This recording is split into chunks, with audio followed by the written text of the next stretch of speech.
And I have to say that I found Doug's work really fascinating, and I probably wouldn't have even looked into it until I had an interview with Zen Garcia a couple of weeks ago. Some of you may have seen that or listened to that show. You can check it out in the archives if you haven't.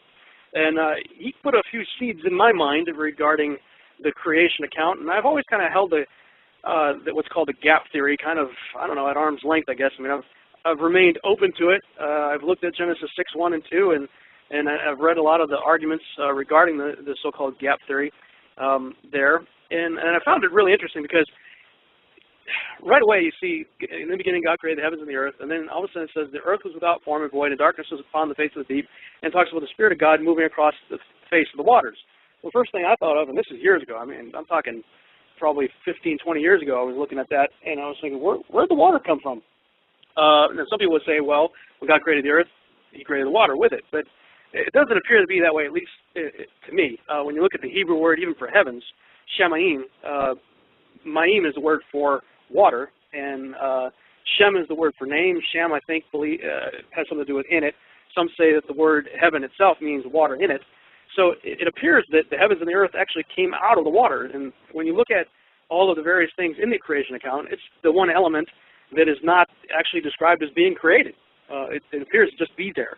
So I've always had a question mark regarding the whole Genesis 6:1 and 6:2 and the possibility of a gap in there. And but I never really did much with it until I talked with Zen Garcia. And he planted a few seeds in my mind regarding that whole idea, and the idea of the war of God and Leviathan, or the dragon, or Tiamat, or Rahab, the various different names that battle the dragon, the sea serpent, or whatever is known by. And when he planted that seed, I started looking, and I realized that when I bought Tom Horn's special package deal in the David Flynn collection, that Doug Elwell's book,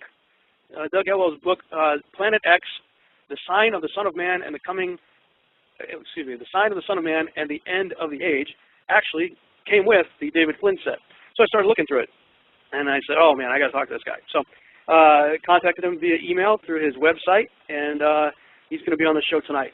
Douglas is the publisher of Mysterious World. You might want to check that website out. It's really cool. MysteriousWorld.com, an online journal dedicated to travel, history, and the ancient mysteries of the world. Doug has a master's degrees in Biblical and Ancient Near Eastern Studies and Marketing Communications from Wheaton College Graduate School, and voluminous amounts of experience in researching and writing on religion, history, mythology, and travel. And his first book, Mysterious World Ireland, received critical acclaim, and he's got a few more out there, including the one we're going to talk about tonight, Planet X, the sign of the Son of Man and the end of the age. So it is my great privilege to welcome to the Revolutionary Radio Project, Douglas Elwell. Doug, are you there? I'm here. Thanks for having me on. Oh, thanks so much for coming on. I've just begun your book. I'm probably 50 pages or so into it, and it's blowing my mind. So I'm excited to talk with you about this stuff tonight. But let's go back a little bit further and help us understand who you are beyond the introduction I just gave you. How did you come to know Christ, and how did you even become interested in subjects like Nephilim and giants, Planet X, and all that sort of stuff? Well, I come from a very conservative, traditional family, a very Christian family. My parents were both saved when they were in their teens and 20s, and they took their faith very seriously. They ingrained that faith in myself and my brother very strongly as soon as we could understand the word Jesus. And then as soon as we were able to understand it, what that meant, they had us confess Christ, I believe, when I was maybe less than 5 years old, even though I didn't really maybe understand completely what was going on. I felt it in my heart. So since then, I felt that I'd been saved, and really kind of felt that I had meant to be saved. I'm actually kind of leaning towards more of a predestinational perspective, so that's guaranteed to offend someone. So, but I tend to be more of a predestinational type person, as if people were meant to be saved. God shows you. But so along those lines, I come from a very conservative background theologically, which some people might find surprising, given some of the outlandish and non-traditional approaches I use with books such as Planet X and the Giants, even though technically the book on the Giants is the conservative viewpoint writ large. I take that conservative viewpoint literally, saying there literally were fallen angels that came down and literally interbred with human women and literally created giant men and women.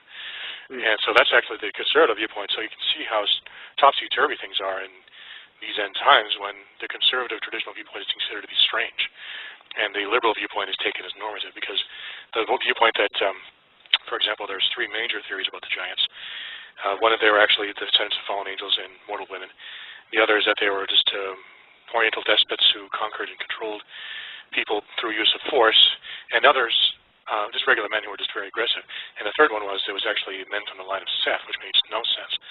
That is, because the line of Seth is exactly the opposite of that kind of aggression. They were godly men who had descended from Seth, from whom Jesus was eventually born.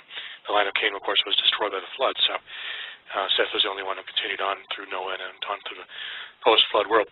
But so that I'm very conservative theologically. But when it comes to the Bible, I like to look to modern science and new understandings of archaeology and of mythology to understand, to glean new and better understandings of the Bible. This is actually normative for academic level stuff. When you get into academic level stuff like Mike Heiser does, I could have continued on in that path like he did, but I decided to go more towards technology as a career, but I still studied the Bible in its original languages on my own. And when I studied in grad school, they actually do study the Bible in its cultural context, and a lot of our modern translations of the Bible are actually based on better understandings of ancient Near Eastern mythology, ancient Near Eastern contract law, things of that nature. We have a much better understanding of the dating of the scriptures based on, for example, the Pharaonic kings list of the Egyptians and the dating of certain styles of contract that were written in the ancient Near East. We can date, for example, the time period when Joseph was sold for, I believe it was 30 shekels of silver. That was actually the specific time period in ancient history where that was the price of a slave, so we could date him to that period and prove that if Joseph lived during that time. Things like that. And so I treat astronomy the same way, is that when you come with new understandings of astronomy, you then need to apply these to our understanding of the creation so that we can have a better understanding of what's going on. And if you have a revolutionary improvement in our understanding of astronomy, you're going to have a revolutionary improvement in our understanding of the creation. I believe that's what I've come across and talk about in my book, Planet X, The Sign of the Son of Man in the End of the Age. Very good. I spent a little bit of time poking around your website as well, Mysterious World. How did that come about? How did you get into all the stuff that's on that website? I noticed there was not really a Christian perspective on some of these mysterious topics, and I tend to take a little more lenience towards non-biblical texts and extra-biblical texts like and ancient histories that are outside of the Bible. For example, South American history, North American history, European history. I take these things seriously, and I like to apply them to my understanding of the Bible. I use the biblical understanding as kind of the center post around which I array all these other ancient mythologies and histories, and kind of do comparison and contrast and see where there are parallels. And as such, it's like my academic training, except I extend it to a worldwide scope rather than just ancient Near Eastern texts. I extend it. How was the world back then? How do people think? And there are numerous parallels and indications that the giants, for example, spread all over the world, not just ancient Near East. They conquered the entire world. That was, in fact, their purpose, in my opinion, was to conquer the world and take over the various tribes of the nations in order to form royal classes which would rule over them on behalf of the fallen angels who would use them as sort of an intermediary. And those royal classes are still in place today. For example, the royals of England are probably descended from Nephilim stock, as are all the other royalties that still remain. And probably why they may call them blue bloods, because their blood literally is different from most people's for that reason. So you do subscribe to the idea that many of the world leaders could actually be of a different race, let's say, than the human race? They are modified humans. They have been altered. They've intermarried with standard Homo sapiens for a long time now, so there's not much difference. But in ancient times, thousands of years ago, in some cases hundreds, they were very similar. They were actually fairly dissimilar from standard humans. They're much taller, much stronger, and there was distinct differences. And there's a number of references to giants of the ancient world, even ancient Europe, that were much taller than the average person. So there are actual records of giants in the world, not just the ancient Near East or even Europe. They're all over the place. So we can find an example here. Let me find a specific name. There's giant German ruler, for example. If I can find his name. Maximinus, that's right. He was the Roman emperor. He was actually 8.5 feet tall, and he was actually an enormous man. He wasn't simply suffering from some sort of pituitary disorder. He was literally a giant man who was extremely powerful, who could outrun horses, and even at one time he even knocked out a horse's teeth with one punch. This guy was so strong. He was actually from Bulgaria. He was an old Bulgarian giant. And he was actually able to outrun horses, and he ate probably enough for 10 men every day. In fact, after a while, the army so admired this man, they made him emperor. But he actually ended up bankrupting Rome because he offered the army's double pay and had to sack all of the old temples, the priests of all their gold and everything just to pay the army. So he eventually was deposed and assassinated by the Praetorian Guard. But he was a literal giant, 8.5 feet tall in real history. Maximilian, the emperor of one of the Holy Roman Empires, was actually, I think he was over 8 feet tall as well, and he was also very strong. He would wrestle with lions, and he could outrun mountain goats, and even climb mountains faster than mountain goats could, according to the stories. And he was a classic example of an ancient giant in modern times, relatively modern times. I believe he lived about 400 years ago. And maybe it was 700 or 800 years ago. Actually, yeah, it was 1493. And he was an honest-to-goodness giant in recorded history. So these people actually did live, and they actually were a part of royal lines. Maximilian being a classic example of a Germanic giant that formed a royal line from whom his descendants are still German royalty. So when I say I believe they're German royalty, it's because that's what the history says. Yeah, that's interesting. Somebody had done an animation showing wars throughout history, and they basically showed the globe, and it showed little explosions going off in different places where wars had taken place over, I think it was about the last 1,000+ years or so. And the bigger the explosion, the bigger the war, and the more the casualties, you know. So of course, when you see like World War I and World War II, there's some pretty big explosions, you know, all over Europe and whatnot. But what struck me as I was watching that animation is that literally for at least 1,000 years, a lot of wars have been started in Germany.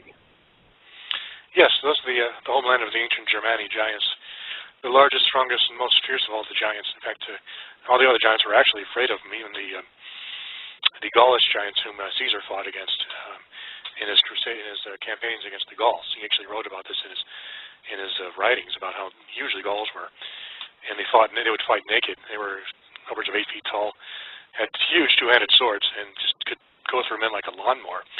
The only way the Romans could defeat the Gaulish giants was by forming phalanxes and using arrows and javelins, because they were vulnerable to arrows and javelins because they did not use armor, believing their gods would protect them. So they eventually wiped out all the Gauls after massive casualties, but they eventually killed them all. But the Germani were the most aggressive of all. And those are the ones that Hitler tried to rebreed in his master race ideology, which was based on real history. He actually went around to the various areas like Poland and northern France looking for tall blonde children, and he brought them back to state-sponsored brothels called Lebensraum in order to try to rebreed the master race. Meanwhile, then I forget the name of the Nazi doctor. He was actually trying to rebreed the giants by breeding people specifically for that purpose. He actually, Mengele was his name. Yeah, Mengele. The story of the Boys from Brazil was basically based on a real story, where he was actually experimenting with people and trying to rebreed the giants, and that's why you have a lot of blue-eyed children in certain parts. I think it was, if not Brazil, I think it was actually in Argentina. But he was actually doing these experiments, trying to rebreed this giant race, and that's the reason he was experimenting on children in Auschwitz, particularly twins, because I think that his theory was that a giant was basically a conjoined twin that had been fused in a womb to one large person. It's based on his research. I backwards extrapolated that. I think that was probably his theory. Perhaps occasionally in history you hear of two-headed giants. That is most likely a conjoined twin. It was basically two heads in one body, which does actually happen. It can happen. It's happened in recorded history and medical history. So the idea of the Germani giants, they were trying to rebreed them, was actually based on real history. These people actually did exist, and Hitler made a real attempt to bring these people back. Yeah, that's very interesting to me, and the fact that he was looking for blonde hair and blue eyes, which both are recessive genes. Would you say that is a carryover maybe of Nephilim genetics? I mean, why were they choosing that specific characteristic and apparently trying to carefully select to backwards engineer the Nephilim, it seems like. I'm not sure why they're blonde-haired and blue-eyed. That just seems to be the way it is. Perhaps something about the genetics makes them easier to control, spiritually speaking. And it might be easier for a demon to inhabit, maybe. That's the main reason they were bred that way, is because they could easily be happy inhabited. As Tom Horn says in his writings, the giants were created to be fit extensions for the fallen angels to inhabit and control in a sort of a possession sort of way through various rituals. They were able to, the giants willingly allowed themselves to be possessed by demons from the ancient world. That is why in the world before the flood, the giants, the premier breed of giants, which are the direct descendants of the fallen angels, were called the Nephilim, or those who came down, and those, by extension, were born from those who came down from heaven to earth. But in the world after the flood, you don't hear about the Nephilim. They were replaced by a group called the Rephaim, which literally means either those who are healed or those who are reborn or resurrected. Right. So the theory is that the giants, the spirits of the Nephilim, who've been wandering the earth since the flood, since their bodies were destroyed, were given new bodies that were recreated by by the fallen angels who came down again after the flood. As Moses said, giants that were in the earth these days and also afterwards. The fallen angels came down again, started rebreeding the giants again. This is what the iniquity of the Amorites was referred to in the book of Genesis, when God says to Abraham, "Do not tarry in Canaan, because the iniquity of the Amorites has not yet come to the full." He was talking about how the fallen angels were once again rebreeding the giants. And so Abraham was told to go off into Egypt. And his descendants, the Israelites under Moses, would return later, and they would destroy the giants as a holy army designed specifically for that purpose. So the Rephaim were those who were reborn from giants that were specifically bred for that purpose, so that the fallen angels could inhabit those bodies and possess them and control them, and this way interact with the earth and enjoy its earthly pleasures in that way. Now, along those lines, I read something on your website, and Tom Horn actually quoted you in his book Pandemonium's Engine in chapter 1, and it appears to me, and correct me if I'm wrong, but you don't believe that we're talking about the giants after the flood here, that they were the product of copulation. In other words, it wasn't about sex, angels having sex with women, but rather scientific manipulation of DNA to create Homo artificialis, or is that what you... Correct. Yes, it's not possible for an angel to have procreation with a human female, because angels are not married or given in marriage. If they could procreate, they would simply procreate with each other and make more angels that way. The whole purpose of the human race was to create more workers, beings to populate the earth. But these angels forsook their first estate and broke the divinely mandated barrier of, do not come down and manipulate my creation. This is my creation. God created it. But they came down and did that. And they modified the genome of the human being. My theory is that Cain was the first giant. And the way that he could be of the serpent seed, but also born of Adam and Eve, as is clearly written, is that, as you have with modern-day UFO abductions, what they did was they took the egg out of Eve's ovum, modified it, reimplanted it, and that was what Adam fertilized. So they had Adam and Eve and Satan as the parents. In a sense, Cain had two daddies in that case. And he was a modified human. I believe he was a giant also, even though it's not explicitly stated. And it is from his line that the giants eventually were bred by additional groups of fallen angels, probably 200 or so, if we're to believe the Book of Enoch. But there are, of course, many more. But the leadership probably used them, specifically a group of 72 of them, one for each of the nations, used them to create a royal line through which they could use to rule the nations. And that is the purpose of the giants, was to rule the nations as proxies for the fallen angels who have since that time controlled the earth. This is how Satan controls the earth, through his proxies, through these royal lines, and through these secret societies like the Freemasons and so forth. It's all quite clear once you understand the big picture. This is the purpose of these secret societies, is to allow people to be willingly possessed by these beings, to get this earthly power from them, and in return give these beings the ability to interact with the physical world. That's the whole point of it. I've not heard that take on Genesis 6 before. That's very interesting. Do you liken that to what it was written about the Anunnaki in the Mesopotamian text regarding them? The Mesopotamian text, the Greek texts, I think probably the Roman also, all talk about how the quote-unquote gods came down from heaven to earth and procreated with mankind. creating demigods like Hercules and Achilles. These were all half man, half divine beings, those heroes of renown. Moses was talking about people like Hercules, like Achilles, even though they came afterwards. That type of person who had superhuman abilities and had super strength. And it probably, I believe, also technological capabilities, what we would call technological. Advanced weaponry, advanced armor. Goliath actually had what was called a new sword, which was, I believe, based on the word hokmah, which is a wise sword, or a sword that is skillfully wrought. Something that is advanced by Hebrew characteristics, which means it would have been superior to bronze, which means it could have been iron or even steel. It's possible, but that's what they meant. So there are instances, I believe, not only of genetic manipulation, but also of technology that the fallen angels gave to their offspring in order to help them maintain control over the masses. That is kind of their MO. They are genetically manipulated to be made quote-unquote superior, and also given technology in order to be able to enforce their will over others. That's how they operate. How would you define the Anunnaki? Anunnaki literally means those who came from heaven to earth. Anu means heaven. Ki means earth. Na, I suppose, comes down to, but that's basically what it means. The Anunnaki were the biblical, Mesopotamian equivalent of the biblical fallen angels. What they were talking about in the Bible is not just fallen angels of Canaan, but all over the earth. They were describing how fallen angels came down from heaven to earth. And they're going to have something that important is going to show up in other traditions inside the Bible. They'll have a different take on it and a different point of view, but they'll all be talking about beings who came down from heaven to earth and interacted and procreated with mankind. And that's what you see with the Anunnaki, what you see with the Deus Ex Machina of the Romans, where the gods came down and gave man technology and interbred with the women. Zeus was constantly talking about having offspring with human women. That was a very regular thing in the mythology. Apollo had his children.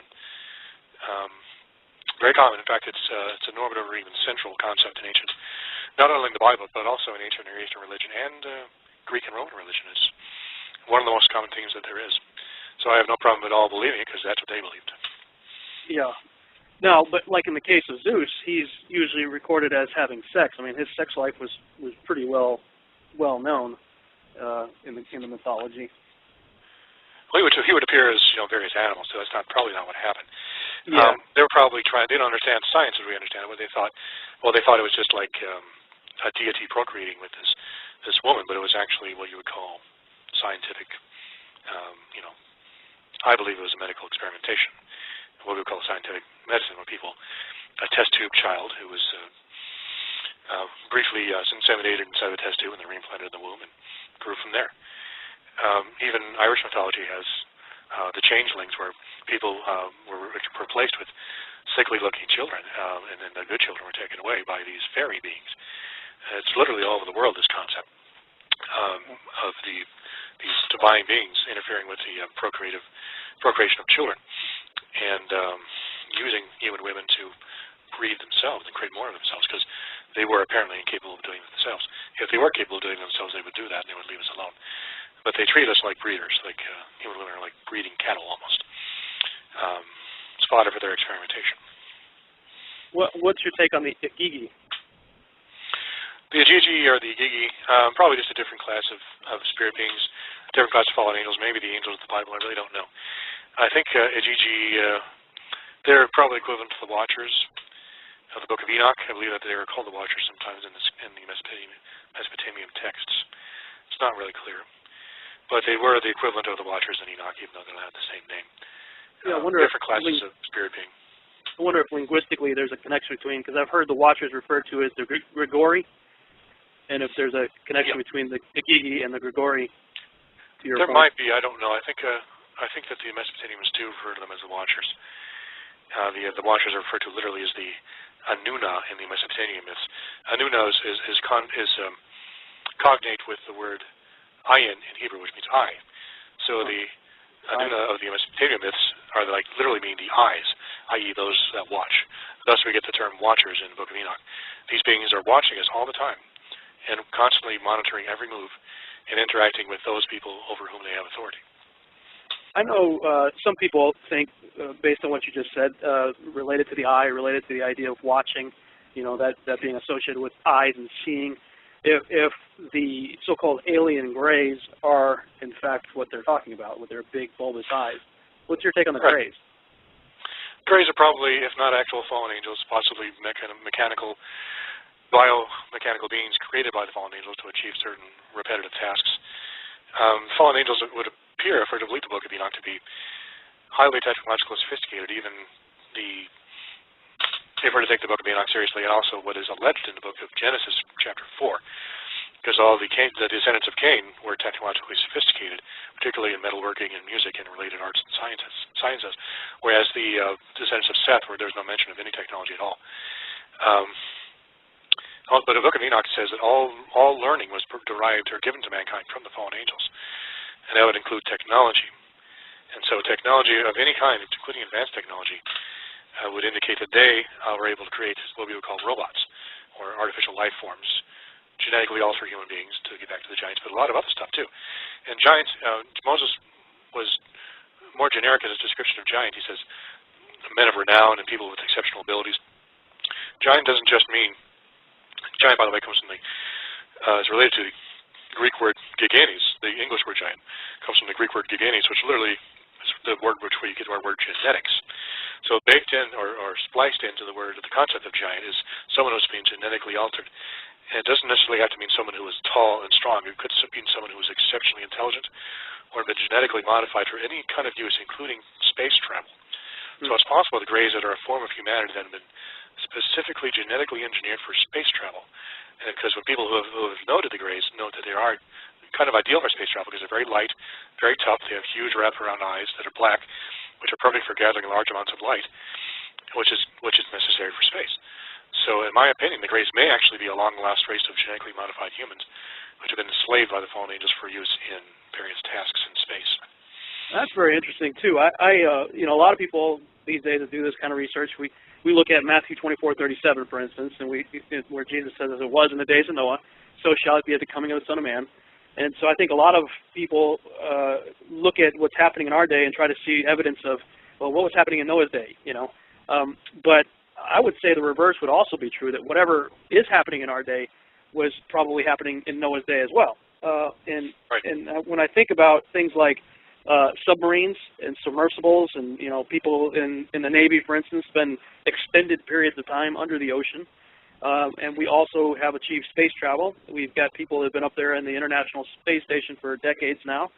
That if that is happening in our day, and I believe that we are on the tail end of things. I think entropy after 6,000 years has led us to thinking we're so smart that we came from monkeys, but Adam being created in the image and likeness of God, I believe, was significantly smarter just by default than we are today.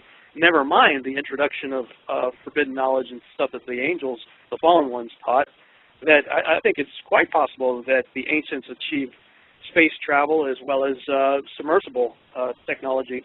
And do you think that, first of all, would you agree with that? And second of all, if that's true, do you think that's a plausible way to explain how giants returned after the flood? Because if they're underwater, well, the flood didn't affect them. And if they're out in space, the flood didn't affect them. It does say that the Bible does say that the Rephaim live in the abyss, which is underneath the waters. Right. And they whirl around, which could literally mean refer to what we call USOs, submersible UFOs. My opinion is that the USOs are actually Rephaim flying around in their whirling discs. I think it's a passage in Job that talks about how the Rephaim whirl around underwater in the abyss. I think that's what they meant was they fly around in these whirling craft that they use to move around underwater, which have been spotted numerous times. So I think it's possible that some of the Rephaim may have survived underwater. Some of them may have survived in space. But everything that had the breath of life in it died, meaning everything that was on the earth and breathing was killed. But it's possible some of them did survive. We don't know. I suspect there's a bit of a cover-up there because the Rephaim were just so dangerous that they had to be totally destroyed and memory erased.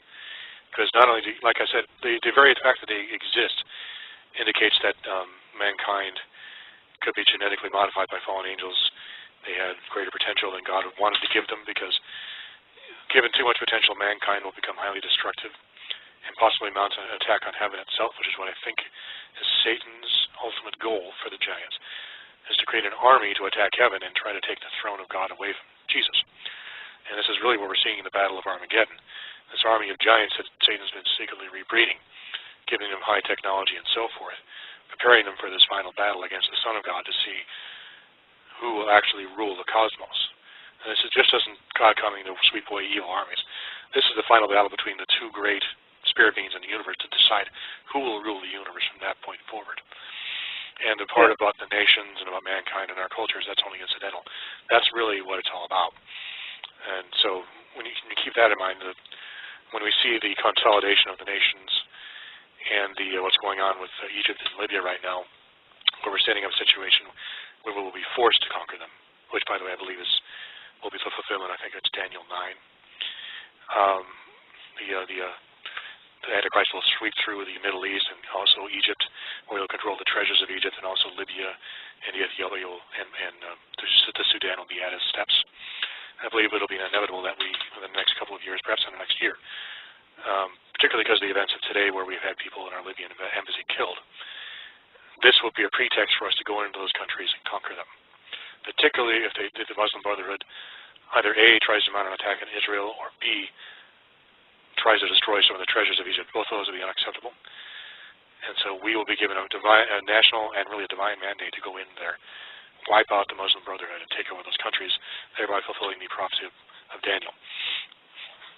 Now, you made a statement a minute ago about the giants and being part of the Revelation 19:19 in the Valley of Megiddo, ready to make war with the one coming on the horse, which we know is Jesus. I've heard you on, I think it was on Zen Garcia's show, talking about the various giants that come from the lineage of Japheth. In my research, I've spent most of my time focused on the lineage of Ham and going through the various ites that the Israelites had to wipe out throughout the Old Testament. But talk a little bit more about the giants that come out of Japheth's lineage. Specifically, I want to know what your thoughts are on Gog and Magog, because when you said that, I've been on a track myself. I was a missionary for 6.5 years, traveled to about 15 countries during that time, and got to do a lot of cool stuff. And one of the things I was able to do was go to the Great Wall of China. And standing on the Great Wall of China and learning about it and everything, I came to find out that the Great Wall of China was originally known as the Rampart of Magog. Right. And as I started looking into Gog and Magog in folklore, in legend, I found that even to this day, there's the Lord Mayor Parade every year in the UK, where they march these two huge giants through the parade, and they're named Gog and Magog. So it appears to me that Gog and Magog are giants out of Japheth's line. And is that what you think is happening in Ezekiel 38, Gog and Magog? And just kind of walk us through your thoughts on Gog and Magog and the descendants of Japheth as it relates to giants. Okay. That's a very good question. Gog and Magog are the most powerful and deadly of all the giants. Gog and Magog are, in my opinion, Gomer and Magog, the two eldest sons of Japheth, the son of Noah. The sons of Japheth populated what is known as the northern hemisphere, primarily Europe and Asia, parts of Asia. They originated out of the Caucasus Mountains, of course, where nearby where the Noah's Ark landed. The Caucasus Mountains are, of course, where we get the term Caucasians, and Gog and Magog are the penultimate Caucasians. Gog and Magog, I believe, are also, even though I can't prove it, I think they were also twins. I suspect Gog was possibly born just before Magog, and the two have always been struggling for supremacy of the North ever since. Now, Magog stayed in the East and became known as the Russians, and also as the Irish, and some of the Italians, and some of the French. And but the descendants of Gomer, or Gog, came primarily the Germans. Which the term German comes from the word Gomerian, the descendants of Gomer. So the Gomerians are the Germans are the descendants of Gomer.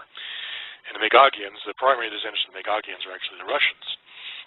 So you have this ancient rivalry between these two factions, which manifests itself violently occasionally. This was particularly true in World War II, where these two were basically fighting over control of the entire northern hemisphere, or at least everything from between China and the Netherlands. And this happens occasionally. And so my theory is that Gomer is kind of the prince of the West, and he is the one through whom the two chief demons, Azazel, there are two chief demons, Azazel and Semyaza, as described in the book of Enoch. Azazel is actually the biblical Satan, and Semyaza is kind of a lesser lieutenant. And both of them use these two beings to struggle for control, because they're kind of enemies too. Even though they're both in cooperation in their war against God, they're also rivals. my theory is that the Gomerians are controlled by Azazel, and the Megagians are controlled by Semyaza. And these two form kind of the east-west paradigm that we see in the book, in the Gog and Magog kind of polarity of the east and west. And I came to this conclusion based on the fact that in the Revelation, I think it's 22, the war of Gog and Magog, the final one after the millennium, the Gog and Magog are not described as beings or peoples, they're described as directions. The peoples of Gog and Magog, or all the peoples of the earth are described as coming from the four winds, from Gog and Magog. And Gog and Magog, Gog has historically ruled the west, and Magog has historically ruled the east. And these are the kind of the two major worldviews, the eastern and western mindset. The western mindset is being that of like the Greek mindset of the individual against the mass. And the Megagian mindset is that kind of the Asian worldview of the mass is more important than the individual. So out of that grew democracy in the West, where the individual rights are trumped out of the group. And the East you have is kind of communistic principle, where the group is more important than the individual. And this has been the polarity that has grown up over the last few thousand years, which will come to a catastrophic war right before the second coming of Christ. There will be a war of Gog and Magog, where the Western and Eastern powers, this is what Jesus was talking about, kingdom versus kingdom. It's not just nations, this is actual ideologies are coming to a final clash to see which one will rule the earth, and the West will defeat the East and take control of the entire world for times and half a time. So the first 3.5 years of the tribulation is a war between the Eastern and Western power, between Azazel and Semyaz, in my opinion, to see who ends up controlling the entire world. And then, once it's determined that the West will defeat the East and control the world, at least nominally, then the world will be united as one against the second coming. So that is kind of the war of Gog and Magog. The people literally means the peoples of the West and the East, respectively, and after the millennium, coming together to fight against the people of Jerusalem. But the Gog and Magog war of Ezekiel is a little bit different. Gog of the land of Magog literally means in that context a German who rules over the Russians. Now, this is interesting because Vladimir Putin actually appears to be German in ancestry. His parents, his household, they spoke German when he grew up. He was not born into a Russian household. He was born into a German household. So though it's not explicitly stated in his biography, people believe he was actually German. Probably one of a group of families that moved to Germany under Empress Catherine the Great to serve as artisans and craftsmen, and to serve to teach the Russian laborers and craftsmen how to do quality craftsmanship. And it's believed that Putin is probably descended from all his family, and as such, as the effective dictator of Russia, as a German, he fits perfectly the description of Gog of the land of Magog. Because Gog of the land of Magog is a contradiction. Gog should not be in the land of Magog. According to actual history, they're historical enemies. But a German ruler, a Gomerian ruler in Russia is an unusual situation. So when you see a German ruler ruling over Russia, you know that the war of Gog and Magog is imminent. And that's why I feel, it's one of the many reasons I feel that the end times is upon us, because Putin fits the description of a German ruler over the land of Russia perfectly. Wow, that's pretty fascinating stuff. I never really thought about that. What about like the legends of like the Kyrgyz and what is it, Scythians or Scythians or something like that? Are we talking about giants there too? The Kyrgyz were an ancient tribal people known for their mound building. They were giants, and they loved riding horses and chariots, and they were a conquering people who came out of the Russian steppe. I think it was 2,000 to 3,000 years ago. I forget exactly where they came from, but when they came out. But they're one of the earlier waves of giants, and they may have been related to, or have been, the Hyksos people who invaded Egypt, actually, who came out of waves out of the north, pushing from the north, and possibly hooking up with the Philistine peoples and joining up with them to conquer various regions around the Mediterranean, including Egypt and also Canaan, where a later wave of giants showed up as the Philistines, where Goliath made his appearance. That was a wave of Philistines who were probably matched up with Scythian and or Gomerian giants coming out of the north, pushing out of the north as they often do. There have been in history waves of giant peoples emanating out of the Caucasus and southern Russia, the Ukraine, and the vast steppelands of Russia. The most recent wave being they were pushed west by the Mongols, but that was a later thing. The Scythians are actually a giant race, or more specifically a race of horse archers that were ruled over by giants. And they were very well known for their horsemen, their skill on horseback. The term parting shot actually comes from their style of archery, where they would charge towards their opponents and then turn away at the last minute and shoot over their backs, of the backs of their horses, as sort of a parting shot. And that the Parthians later picked up that concept and that technique. That's where we get the term parting shot. And the Scythians were ruled over by a tribe of giants. This is actually described in the Irish annals. In my book, Mysterious World Ireland, I studied the people known as the Tuatha De Danann in depth, and they were the descendants of Scythian giants who migrated west over the Mediterranean all the way to Ireland to find a new land to escape the heavy taxation of their overlords in Central Asia. And these Tuatha De Danann in their history are actually described as going through Palestine and fighting against the Assyrians and against the Philistines on their way through. And they actually, some people believe they actually intermarried with and brought with them the tribe of Dan, which is why the tribe of Dan mysteriously disappeared, and why this Tuatha, which means tribe, took on the name of Danu, which was the tribe of Dan's name, thus becoming the Tuatha De Danann, or the tribe of Danu. And they migrated all the way west, and eventually made it to Ireland, where they ruled over the southern portion of Ireland. The Kennedys, for example, were Tuatha De Danann. John F. Kennedy was a descendant of the Tuatha, so he was an example of a descendant of those people. So they lived in Ireland to this day, and many of the great Irish kings, like I think Brian Boru was also a Tuatha De Danann descendant. Everyone in the South basically was, and most people were. But the Scythians were basically a race of giants who ruled over a mass of lesser people who served as their servants. The old Irish tale was giants were the lords, and normal people, their husbandmen. They were a race of royal class of giants who ruled over a mass of normal Homo sapiens who served as their servants. And that's just yet another example of actual giants in history that has just been accepted all this time as part of the folklore, as truth. And the ancient Irish priests said, well, there were giants in the earth, giants in the Bible, and there were giants in Ireland too, just like it says in the book.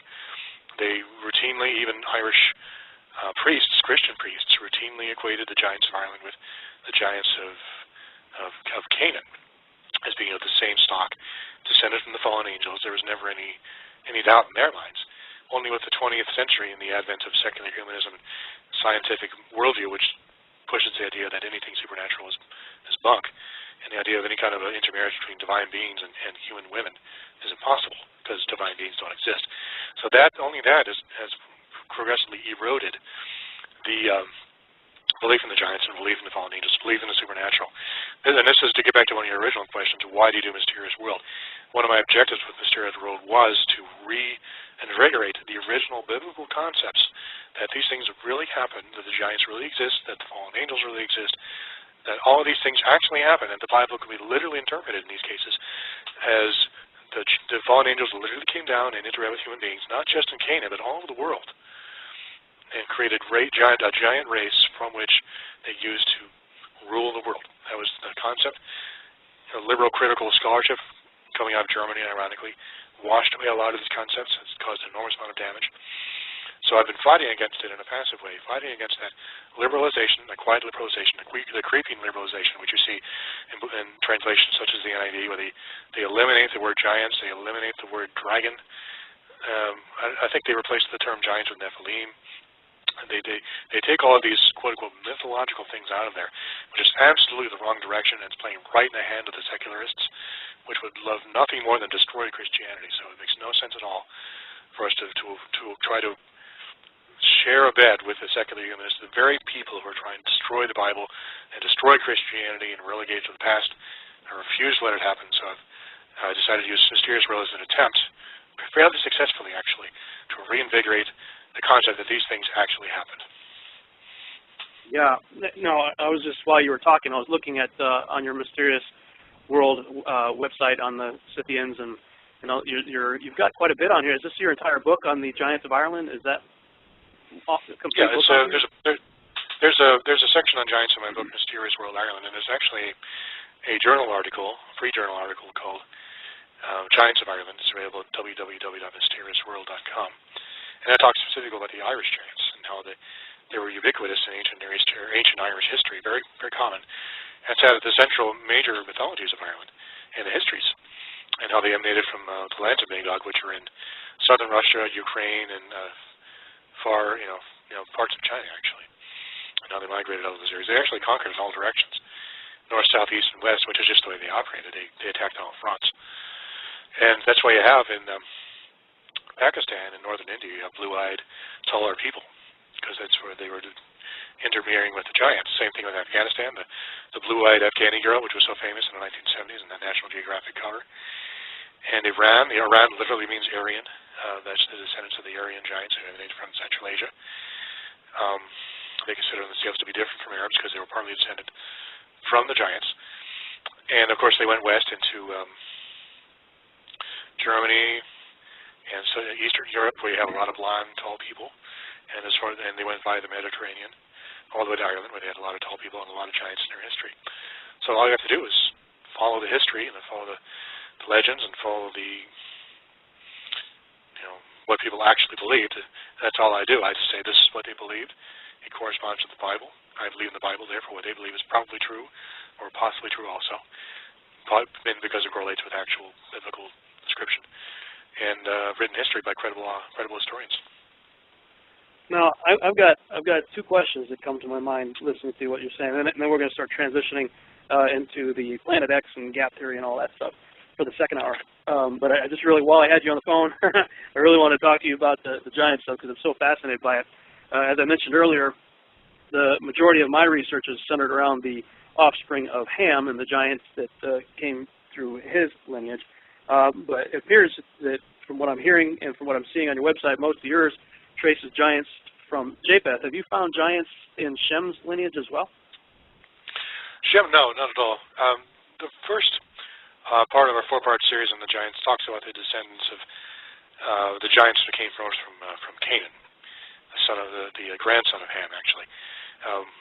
Because of the actions of Ham in the world after the flood, after Noah became drunk in his tent, he cursed Canaan, not Ham. He cursed Canaan. Right. And as from Canaan came the giants of the ancient Near East, those who were interacting with the Nephilim, or the fallen angels once again, from whom were being born the giants of that area. But the Japhethites are also doing that, and it's possible.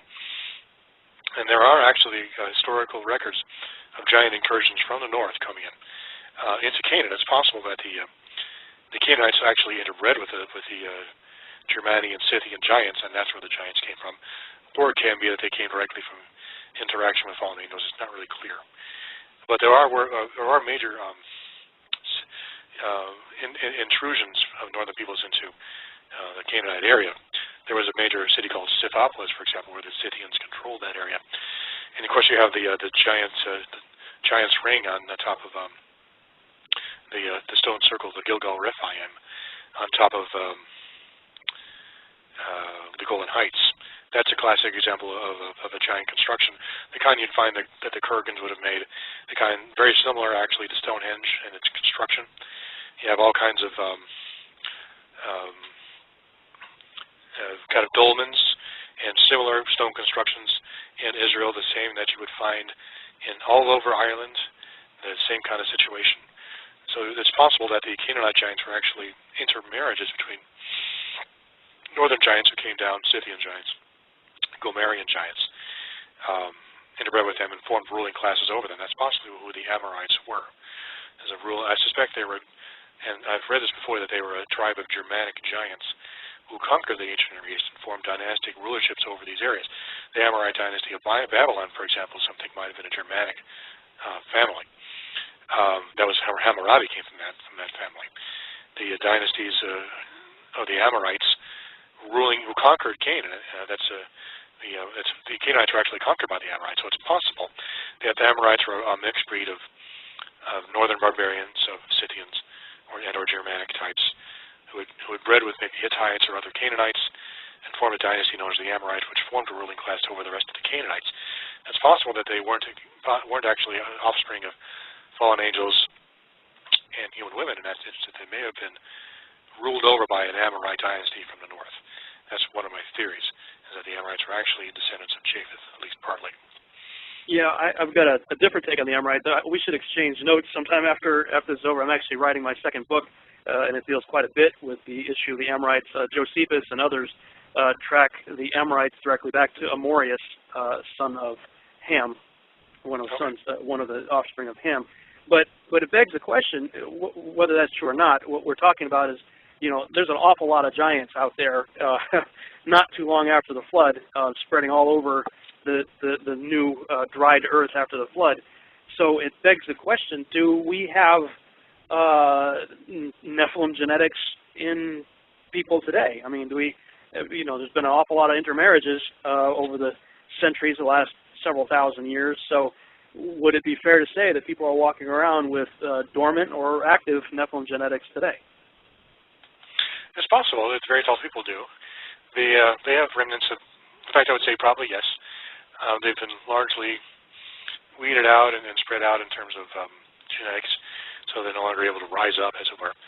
Like I said earlier, Hitler attempted to rebreed the giants through his Lebensraum and similar programs. The SS stormtroopers were basically hand-picked, tall, blonde men, for the most part, who were attempts to rebreed these giants and actually give, as part of the rituals, I suspect they were attempting to allow the fallen angels to inhabit these men.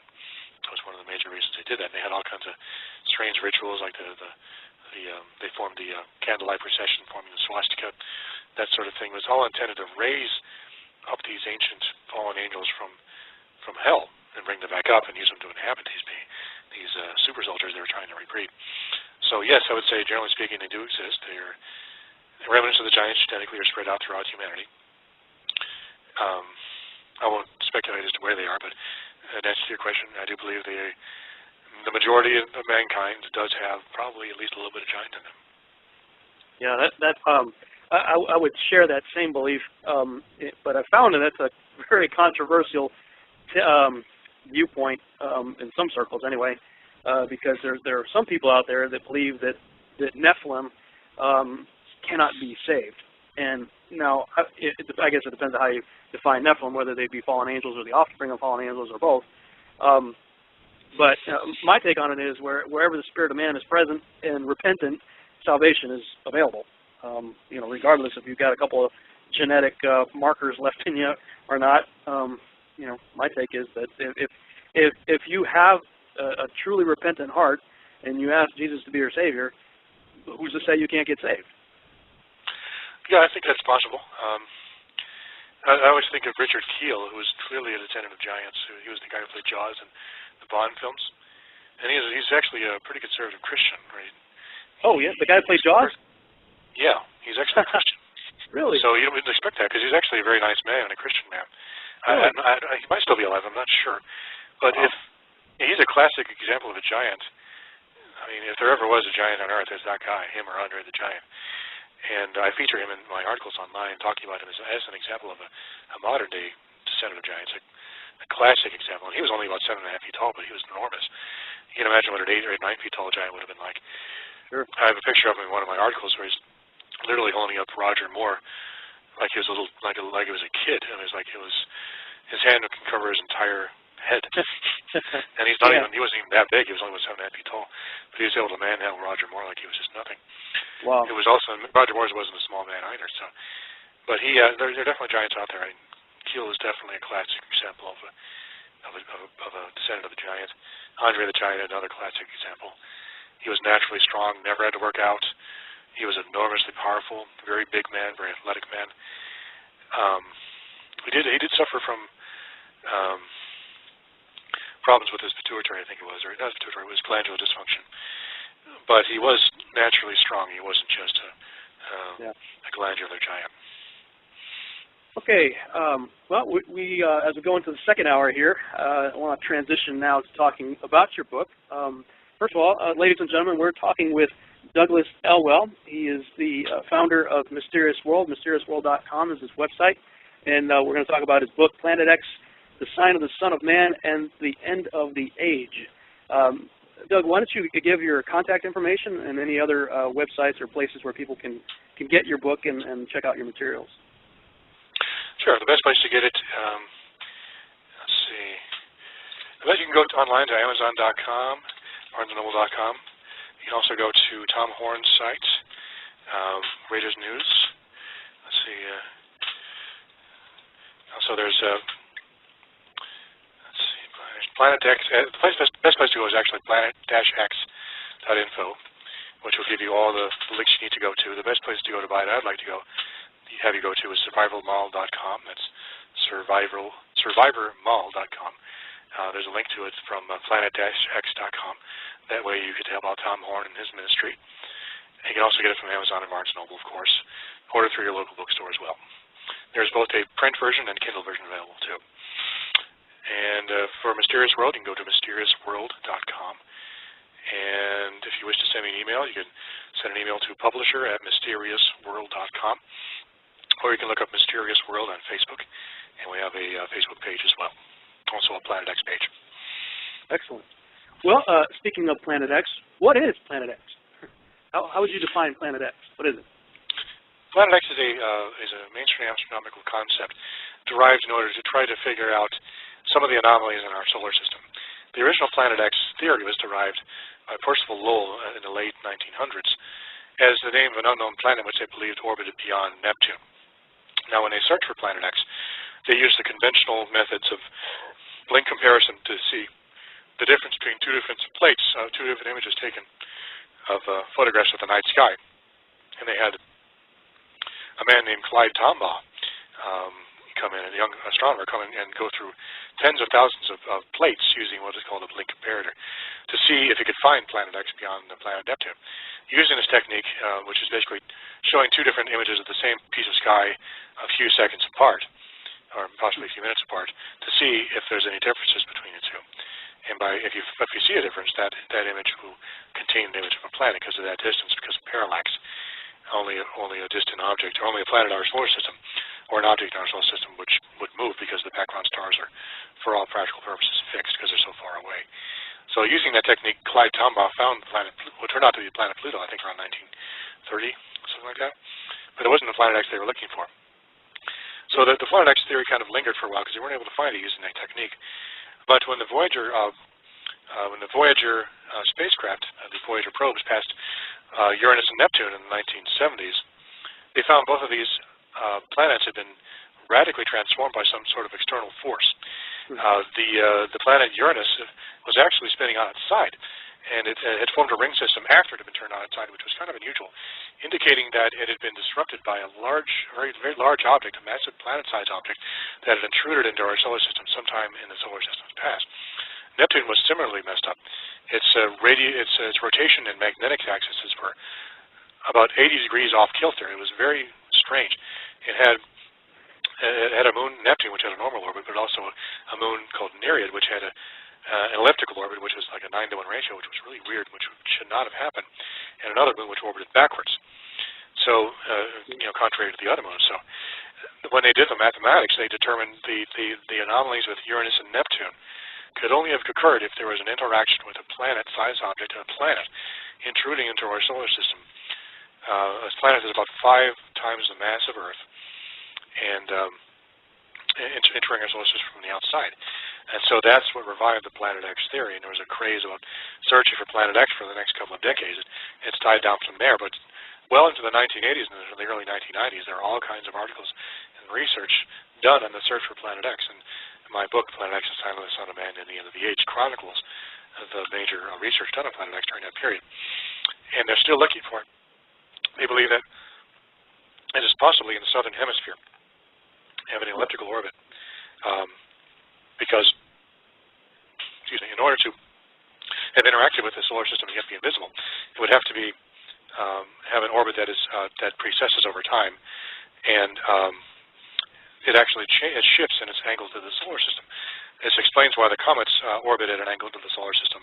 Comets, many people don't know, they have not only they have orbits that take them out of the solar system, very elliptical orbits, but they also have orbits, many of them, that are at an angle to the ecliptic. So they not only exit the solar system on the x-axis, but also on the y-axis.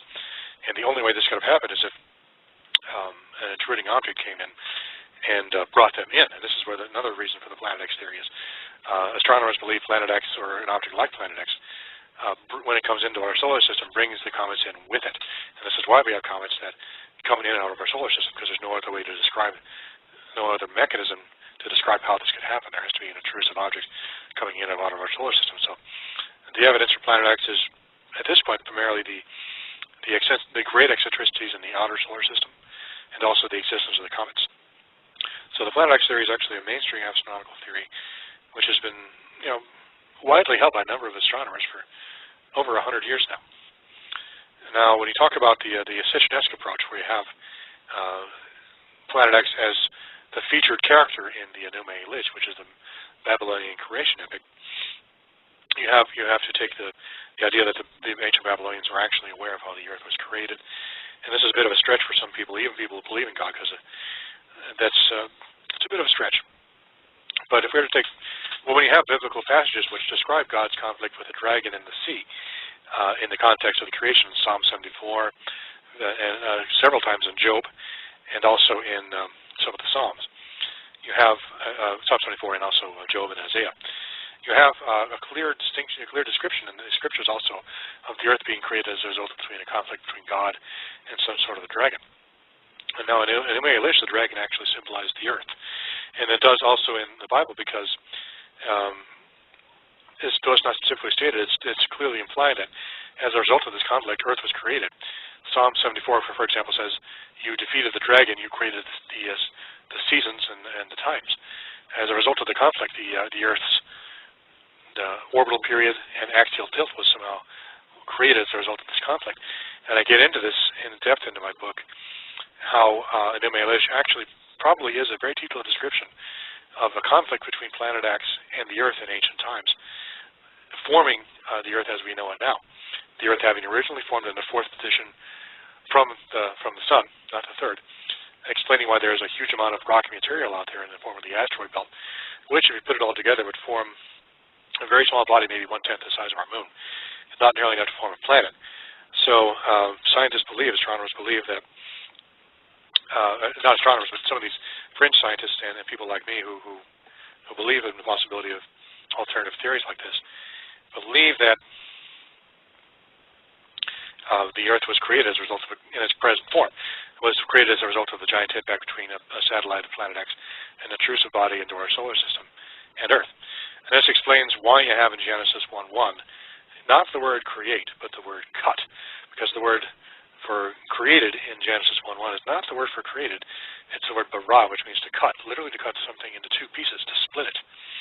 And so when you have this description of the earth being split into two pieces into heaven and earth, this matches perfectly with the description in Enuma Elish of how the Babylonian deity Marduk, whom I believe replaced God in the mythology of the Babylonians as the creator of heaven and earth. But the mythology of the Babylonians still retains the basic understanding.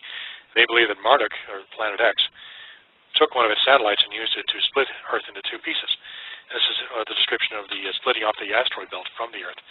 And it also describes in Enuma Elish how Marduk took another one of these winds or satellites and moved the Earth into a new position. It literally says that the head of Tiamat was used to form the Earth, and it was moved from its original position. I believe that the book of Genesis, chapter 1, describes this also when it says, the spirit or wind of God hovered over the waters. Literally means that, that passage literally says that the wind of God hovered over the waters in order to warm them. And the process of warming, the term is described of a hen or a female bird warming the eggs.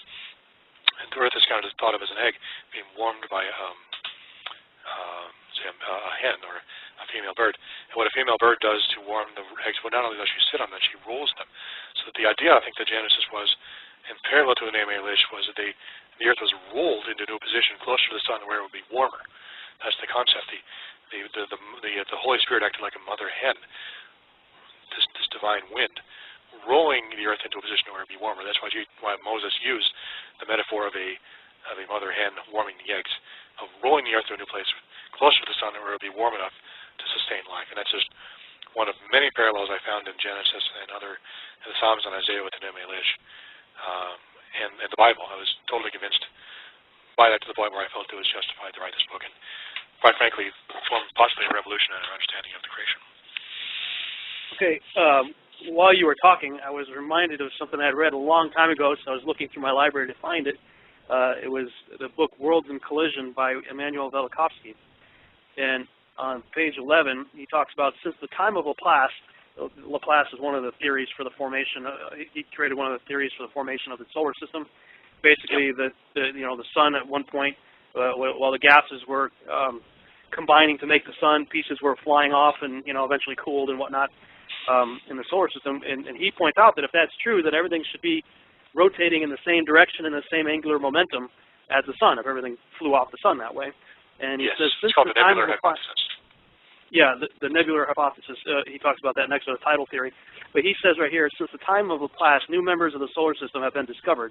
Now we know that though the majority of the satellites revolve in the same direction as the planets revolve and the sun rotates, the moons of Uranus revolve in a plane almost perpendicular to the orbital plane of their planet, and 3 of the 11 moons of Jupiter, 1 of the 9 moons of Saturn, and 1 of the moons of Neptune revolve retrogradely. These facts contradict the main argument of the Laplace theory. A rotating nebula could not produce satellites revolving in 2 different directions.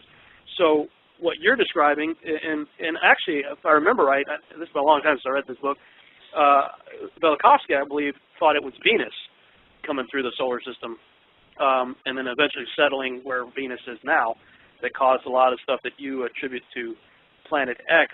Right. I would just flush Velikovsky. He's not any good. What's that? I would ignore Velikovsky. I've read it. It just wasn't any good. Yeah, it's a fascinating book, but you keep talking about the Enuma Elish. That's explain what that is to my listeners. This is the Babylonian creation epic, correct?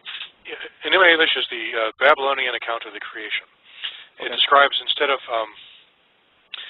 kind of a static, more of a scientific approach to the creation, where the sun and moon and planets are all, and stars are all these inanimate objects, which was unusual for the ancient Near East, and actually a very scientific approach. Because in the ancient world, the sun, moon, and planets were considered to be deities that had taken a physical form or were manifesting physical attributes.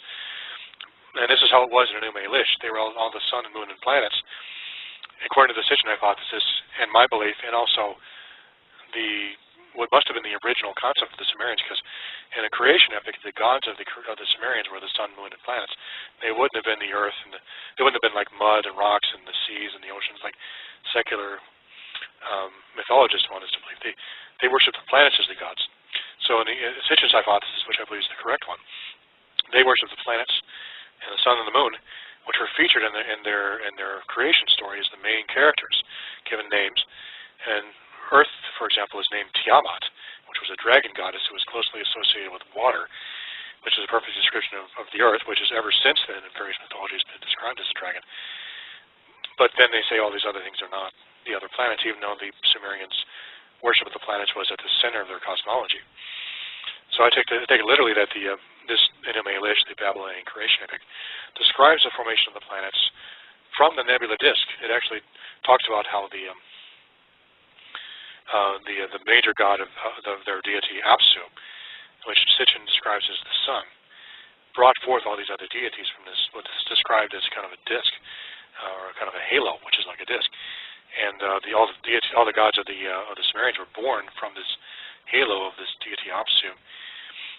And it's actually an excellent description of how the planets are formed, because they're also, we can say definitively that's how the planets were formed, because we can see other solar systems in formation where that very thing is happening. It's exactly the same.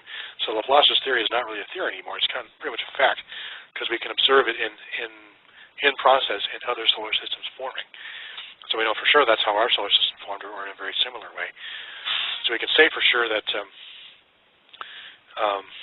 that's how it happened. So my theory is that the Genesis 1:1 does not describe the creation of the Earth, but actually a modification of the Earth, so it exists in its present form. The creation of the universe by God was not necessary to be described. It was obvious. It was obvious. Really, just the first only 2 or 3 chapters of the book of Genesis are dedicated to any creation at all.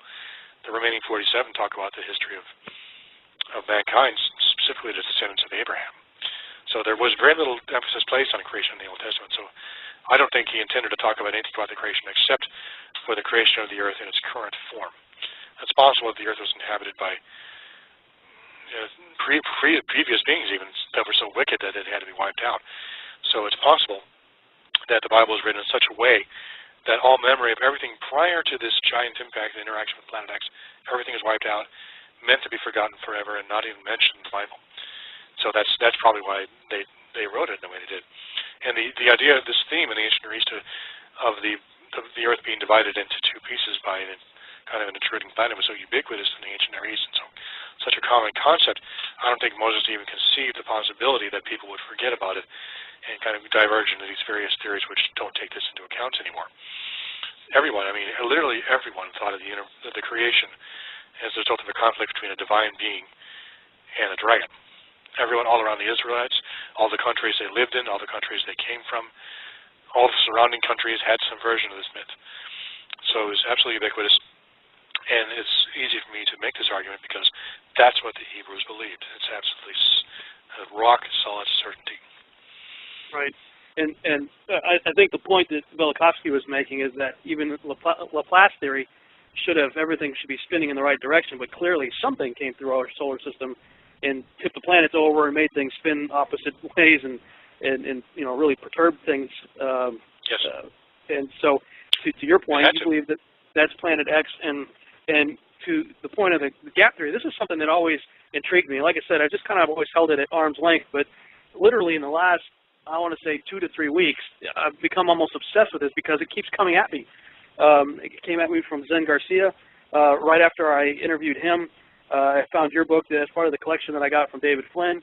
And then a publisher who was looking at my first book, Babylon Rising and the First Shall Be Last, sent me a book that his father wrote in 1997 called A Conspiracy of Angels, and I start reading his book, and he's talking about it too. And then I surf over to Canary Cry Radio, and Basil and Gons, the two hosts of that show, we're talking about it too. And I'm like, okay, something's going on, because literally, like, in a 1 week's period of time, it seemed like everybody in the world was on this subject. So I'm like, well, I'm going to have to get into it myself. And I'm really intrigued by it because when you look at Genesis 1:1, or 1:2, I should say, and the earth was without form and void, tohu vavohu in Hebrew, we have to contend with Isaiah 45:18, where Isaiah says that God did not create the world. It says in vain in King James, but it's the same word, tohu, without form. So either there's a contradiction or there's another way of looking at it, and the gap theory seems to explain it, that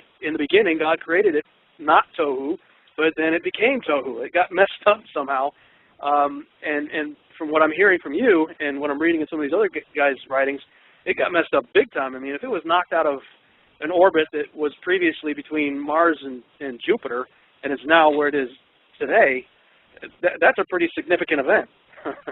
And right. You talk about, you mentioned it earlier, the war of God versus the dragon. Walk us through that.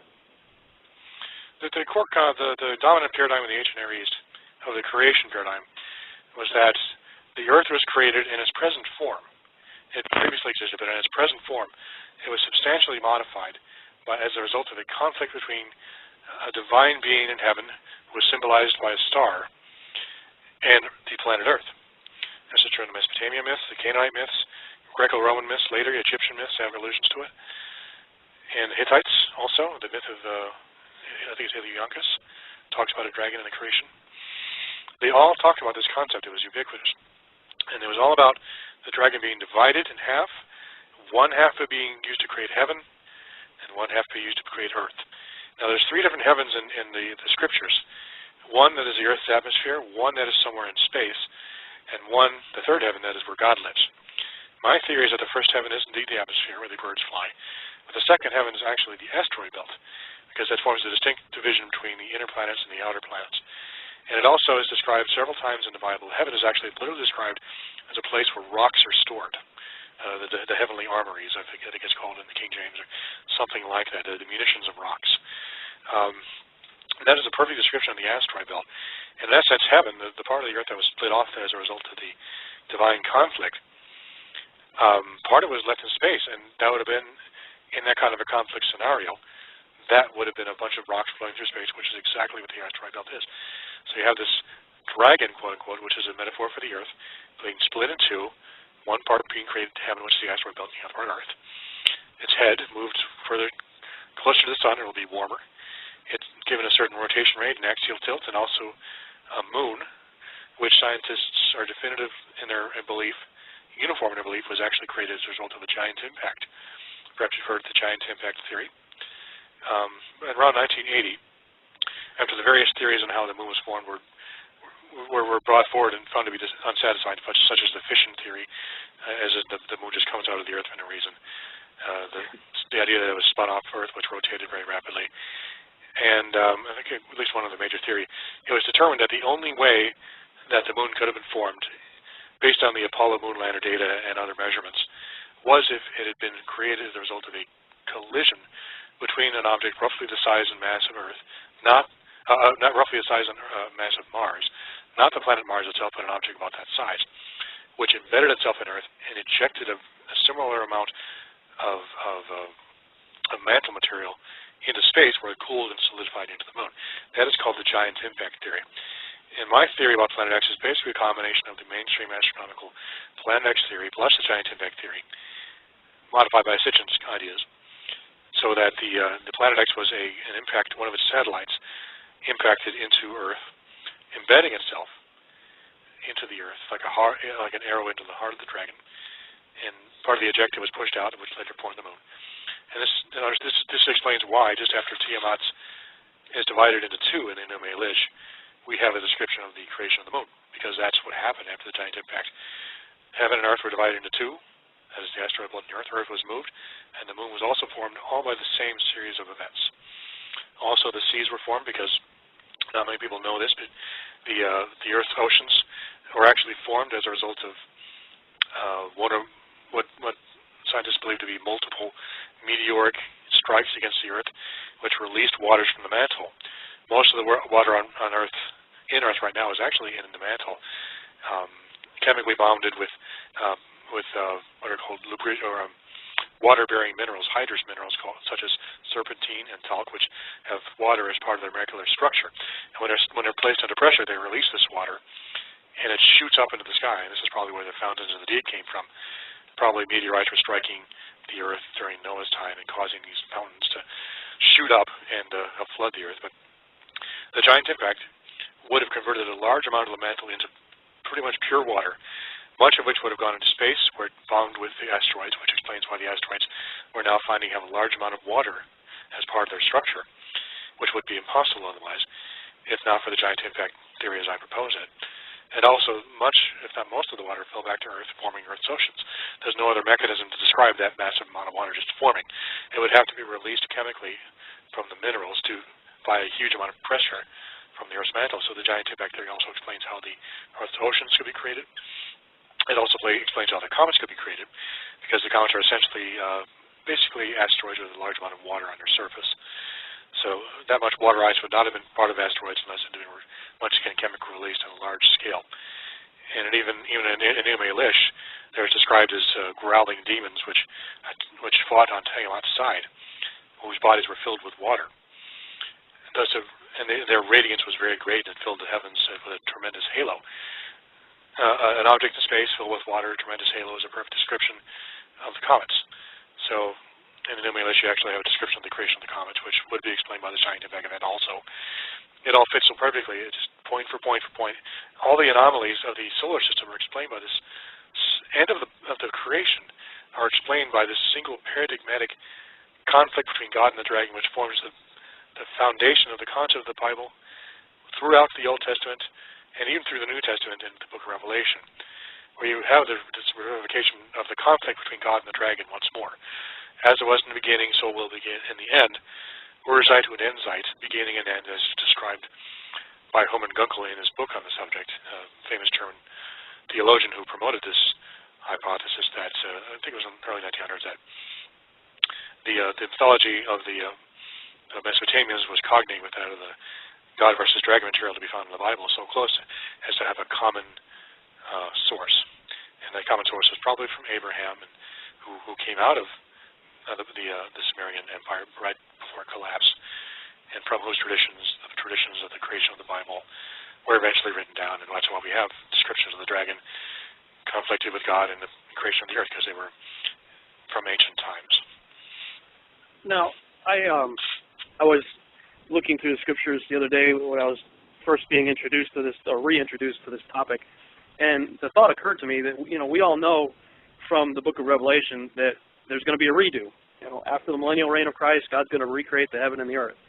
So, and we always think of God as being eternal, but I think most of us think we project that eternal future. We neglect to realize that, he's eternal the other way too. He goes back eternally just as much as he goes forward eternally. So, what was he doing for eternity prior to, say, 6,000 years ago, if you believe that? The earth is only that old now. If we can wrap our minds around the fact that there's going to be a redo at the end of the millennial reign of Christ, why is it hard to believe that we could be living in a redo right now? It's not. I mean, my theory is that Planet X comes around every either 1 or 2,000 years to inaugurate new eras of mankind. My theory is it's every roughly 2,000 years. My theory is that because of a close interaction possibly between Planet X and Jupiter, or one or more of the outer planets, Planet X will actually come very close to Earth this time. Normally it only comes as close to the asteroid belt. The last time it appeared around 2,000 years ago was as the Star of Bethlehem, which inaugurated the birth of Christ. My theory is that one of my original motivations for studying this topic was to figure out what was the Star of Bethlehem. And when I had exhausted all the theories regarding the Star of Bethlehem, I realized, I came across Stitchin's book on Planet X, and I realized I never heard of Planet X. This is just a sort of bizarre anomaly that would fit the Star of Bethlehem phenomenon perfectly. And I've followed that track ever since, with the theory that the astral sign that preceded his first coming will be the same that precedes his second coming. And why have two different signs? Why have the same sign for the same person? So my theory is that the Planet X has an orbital period of 2,000 years, but some sort of interaction with one of the outer planets will bring it close to the Earth. To explain many of the descriptions of, for example, Matthew 24, when the powers of the heavens are shaken, that literally means in the Greek concept that the planets themselves will be moved in their orbits, because that's the powers is a description of the deities of heaven, which are the planets.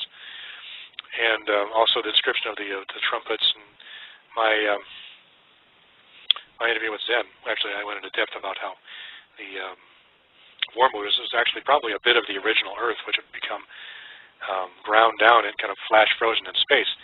And this is kind of this concentrated powdered plant life as part of a meteor, asteroid, or comet that passed through Earth's atmosphere. I'd sprinkle a lot of this stuff back into Earth's atmosphere in a concentrated form, poisoning Earth's waters and with ancient wormwood, which was actually a real plant, which was hallucinogenic in nature. So this was like a poisoning and drugging the American, Freudian said the people of the world at that time, at the time of the end. And a lot of the descriptions of the end times judgments are related, in my opinion, to Planet X, specifically to meteorites and asteroids and comets being cast down on Earth by Planet X's gravitational pull, possibly from that were traveling in Planet X's orbit and its train and its orbit throughout the solar system preceding in its orbit. I even talk in the chapter 6 about the book of Job. It was actually a description of the return of Planet X around Job's time, which was around 2000 BC. How it passed through the solar system at that time and threw a lot of asteroids down on Earth, causing the destruction of Sumer, which occurred around that time, and also the catastrophe which befell Job. And in my opinion, Job was really a description of kind of a collation of all the Planet X material, oral traditions, and so forth, in place at that time around the story of a man who was affected by a meteorite that struck southern Iraq around that time. I talk about that in chapter 6. And I forget the original train of thought. I'm getting off on a different track, but basically the paradigm is the God versus dragon, is that of God Himself coming in and attacking Earth, using this planet, using it to judge this planet. And this will happen again in the end times when Planet X returns, passes near Earth, showers it with asteroids, and when it comes on its near flyby, the destruction will be so great that all the cities will fall down, all the civilizations will be destroyed, and all the armies of the Earth will be wiped out by the passing of this planet. The lightning that passes between the planets will literally incinerate the entire army of the beast, and then Jesus will come down and claim the Earth and take control of it for 1,000 years. After which time Planet X returns again, because its orbit will have been shortened by its orbit will have been modified by this interaction with Earth. It'll come back again after 1,000 years, and the fire that falls on the armies of Gog and Magog will be the same thing. Once again, Planet X passes near Earth, lightning passes between the planets and fries the armies that are arrayed against the people of God. It happens again. It's the same pattern over and over again. God sends Planet X to defeat his enemies and save his people. That's the paradigm of the way he operates throughout history. Even when Planet X didn't come close, it signaled the advent of one who would save his people. In this case, Planet X heralded 2,000 years ago the birth of Christ, and it returns again. It'll herald his second coming, at which time the Planet X itself will return with Jesus, and Jesus will use it as his primary weapon to defeat the forces of Satan. So then, with this 2,000-year interaction with Earth, you'd have the creation account happening roughly 4,000 BC. 2,000 years later, about the time of Abram being born, the time of Job, you think, would be the next interaction. Then the next time would be the appearing in the sky to herald the birth of Jesus. And then the coming one will be at the time of the Battle of Armageddon. And then the final one will recreate the heaven and earth just like it did the first time at the end of the millennial reign. Would that summarize what your theory is? Yes, that summarizes it pretty well. Except for the final return will actually be a final conflict between Planet X and Earth, which Earth will lose, and it'll be thrown into the sun. And the new Earth is not actually a revived Earth, it is actually Planet X, which will take Earth's place in its orbit around the sun. This planet being specifically designed to replace Earth in just the way that Jesus will replace Satan as the ruler of God's people. It's a parallel. Jesus has his own planet, and Satan has this one. Both Satan and all his works and everything in the earth will be burnt up forever by fire, just as it said in, I think it's Thessalonians, I forget the exact phrase. The earth and all its works will be burned up forever. So comfort yourselves with these words. Even though it seems like the wicked prosper now, they and everything they built will be totally destroyed and thrown into the sun. It'll be forgotten. Not only will it be destroyed, it'll be forgotten, as if it never existed. And a new planet will be created specifically for the chosen of God, whom Jesus himself selected to live in this planet. And that is the planet on which the New Jerusalem will land. You would never bring down the New Jerusalem onto the earth. It's just too corrupt. Too much wickedness, too much bad history. So not only will we have a New Jerusalem, a new city to live in, you'll have a new planet to put it on. Well, that's interesting. So do you believe that Planet X and Nibiru are one and the same? Yeah. Okay. So it's very clear. It's exactly the same planet, different name for the same planet. Okay. So then, if I'm hearing you right, do you believe that God is that I don't want to sound like a Mormon or something here, but do you think that God is riding Nibiru, or what is your? I don't know if he lives on it. The planet will be extremely cold and dark. The theory, part of the theory is that just as Jesus says, behold, I approach like a thief in the night. Planet X, like most comets, is actually covered or enclouded with a huge amount of dark, black organic material that is literally darker than coal.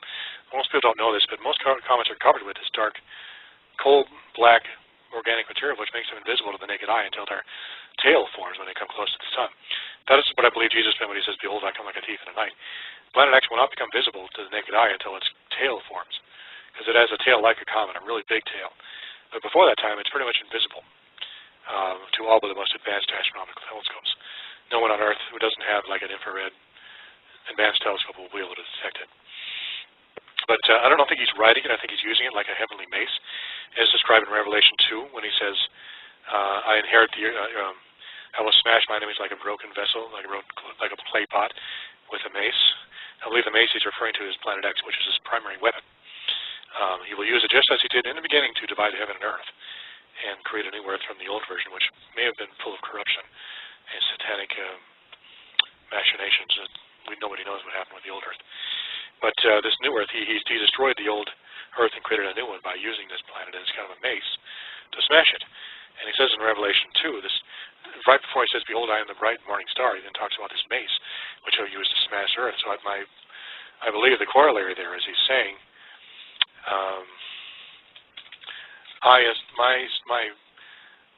I will appear, if not actually riding it, I will send Planet X to destroy my enemies in the end times. And it says in Revelation 2, those who overcome, I will give him the morning star. What he is saying there is, you will get to live here in this new planet I'm creating specifically for you. And the old earth and all the corruption in it and all the bad things that happen there will be thrown down and destroyed, and all the works in it burned up and forgotten.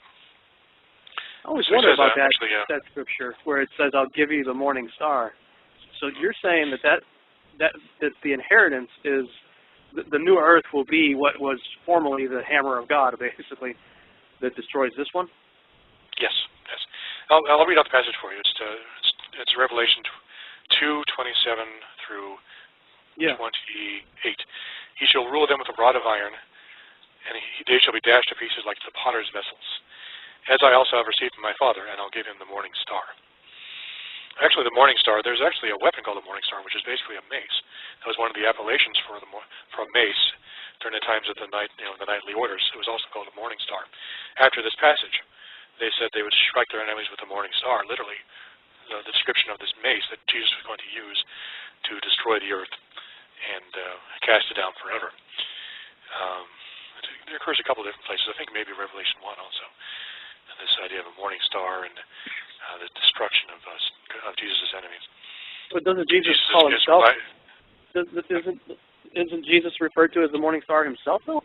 Yes, he is referred to as the morning star, but I don't think he is the planet. It is his heavenly sign and his inheritance. So that's why you call it the sign of the Son of Man. Because I always wonder about that too, where Jesus is talking about him returning, but he first says, "Then you'll see the sign of the Son of Man in the sky."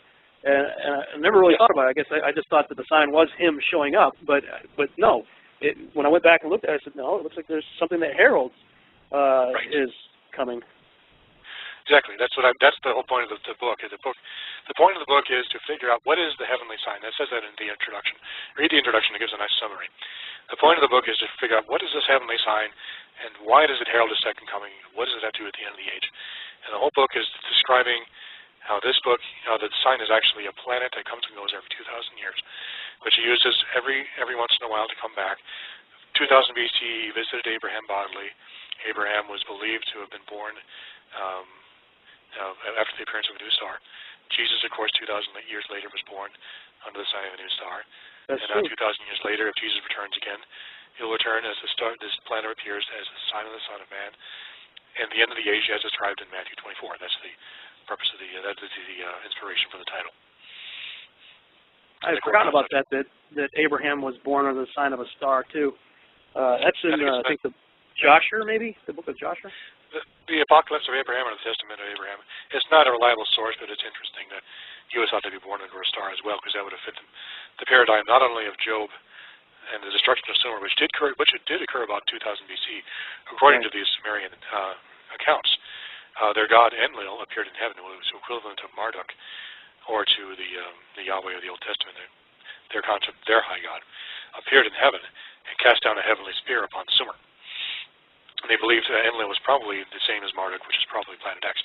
So there's a description of what was probably Planet X appearing in heaven in the Sumerian texts around 2000 BC, which threw down a meteor apparently, which destroyed Sumer and also wiped out Job. Interesting. Now, we only got about 9 minutes left, but just real quick, what would your thoughts be on who or what inhabited the prior Earth before Genesis 6:2? My theory was that Satan came down, based on the previous patterns of how Satan operates. God would create something and Satan would corrupt it. So God created the Earth in its original form. Satan came down, just started experimenting with stuff. Maybe he created the dinosaurs at that time, explaining why they're so much older and just kind of screwed up and not in accordance to the pattern which God later created. He had kind of a pre-creation where he was trying to usurp God's attempt to create mankind and create a monstrous race of his own. And God wiped that out with the giant impact and destroyed the previous Earth and everything on it. And then created a new heavens and new Earth. And then Satan came down and corrupted that one, so there's been a constant running battle against God and Satan to keep it from totally corrupting it again. He sent the flood to clean it.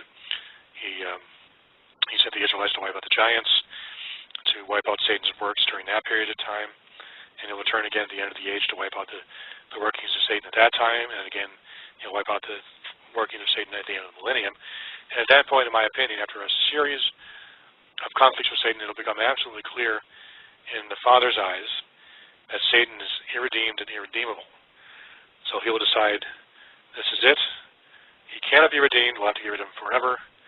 Even though he was this great being, it was very useful to me. He's just more trouble than he's worth. So they trap him in the pit again, and they throw him and the entire earth and everything in it into the sun, where he is and everything about him and the entire memory of him will be destroyed and trapped forever. Wow. Okay. I got another question. What is your take on the Hopi's prophecy and the red and blue Kachinas? Is that related to this? I don't know. The blue Kachina doesn't seem to fit because Planet X, or at least Nibiru, is described in the Sumerian texts. And Sitchin was right. Nibiru does describe an unusual star, which was different than the other ones. It's described in the actual Sumerian text as, at first appearance, being blood red, not blue.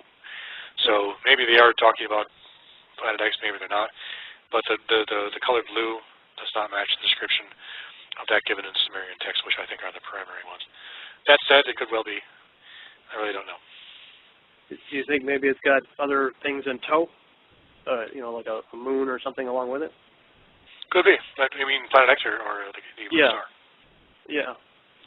Planet X? Yeah. Planet X has probably has all kinds of junk in its orbit. This is what I believe hits the Earth during the tribulation period. There's probably a huge amount of debris that was kept in its orbit as a result of the giant impact. In fact, as you can imagine, when I say, for example, I use as a truck goes through an intersection that hits a car, there's going to be all kinds of junk all over the place. It's just not going to be a clean hit. There's going to be stuff everywhere. There's going to be bits of the car left in the truck, which will occasionally fall off as it continues on its journey. And that's what it's like with Planet X. There's all kinds of huge asteroids and comets and who knows what traveling in its orbit with it. And that's the stuff that's going to strike Earth and that precedes it in its orbit before it passes near. It's going to pass near Earth. It's going to pass into Earth's atmosphere. Stuff's going to hit Earth directly, which is why you have these massive impacts described, where the entire Earth is shaken and the sun is delayed in its orbit. This is what's happening. It's being hit by massive asteroids that are in the orbital path of Planet X, which explains why they all hit at once instead of just, there's no randomness here. There's a reason this is happening. And the description of the sign appearing in heaven, which people are terrified of, it says all the tribes will mourn. Why would they mourn a sign appearing in heaven if there wasn't a sign of imminent danger? That's why I'm convinced that Planet X, or something like it, is the sign of the Son of Man. All the evidence, all the ancillary evidence, all the corollary areas, it all points clearly to the idea that Planet X will return in the end times as the sign of the Son of Man in the end of the age. Oh, fantastic. I'll tell you what, you give me a lot to think about, a lot to research. I consider myself a researcher. Many of you have heard me say that before, and by that I mean I research that which has been searched by others before me. And so you've given me a lot to think about, and I really appreciate you coming on the show tonight. And man, I feel like we've just barely scratched the surface. So I think what I'm going to do is I'm going to keep reading your book and then see if we can schedule another time to do this again. Absolutely.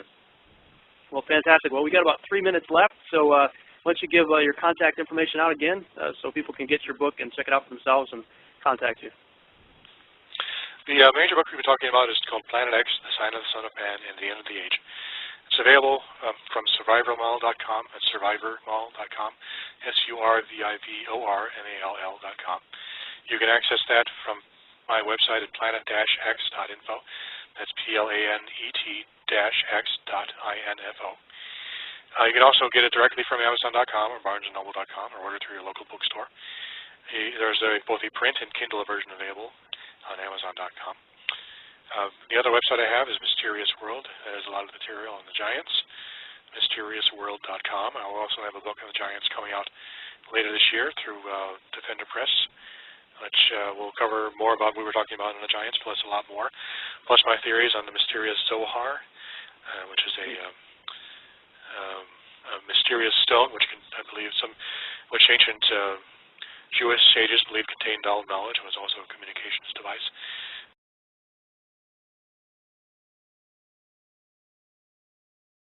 And I have to say that I found Doug's work really fascinating, and I probably wouldn't have even looked into it until I had an interview with Zen Garcia a couple of weeks ago. Some of you may have seen that or listened to that show. You can check it out in the archives if you haven't. And he put a few seeds in my mind regarding the creation account, and I've always kind of held the what's called the gap theory, kind of, I don't know, at arm's length, I guess. I mean, I've remained open to it. I've looked at Genesis 6:1 and 2, and I've read a lot of the arguments regarding the so-called gap theory there, and I found it really interesting because right away you see, in the beginning God created the heavens and the earth, and then all of a sudden it says the earth was without form and void, and darkness was upon the face of the deep, and it talks about the Spirit of God moving across the face of the waters. Well, the first thing I thought of, and this is years ago, I mean, I'm talking probably 15, 20 years ago, I was looking at that, and I was thinking, where'd the water come from? And some people would say, well, when God created the earth, he created the water with it. But it doesn't appear to be that way, at least to me. When you look at the Hebrew word, even for heavens, Shemaim, Ma'im is the word for water, and Shem is the word for name. Shem, I think, has something to do with in it. Some say that the word heaven itself means water in it. So it appears that the heavens and the earth actually came out of the water. And when you look at all of the various things in the creation account, it's the one element that is not actually described as being created. It appears to just be there. So I've always had a question mark regarding the whole Genesis 6:1 and 6:2 and the possibility of a gap in there. And but I never really did much with it until I talked with Zen Garcia. And he planted a few seeds in my mind regarding that whole idea, and the idea of the war of God and Leviathan, or the dragon, or Tiamat, or Rahab, the various different names that battle the dragon, the sea serpent, or whatever is known by.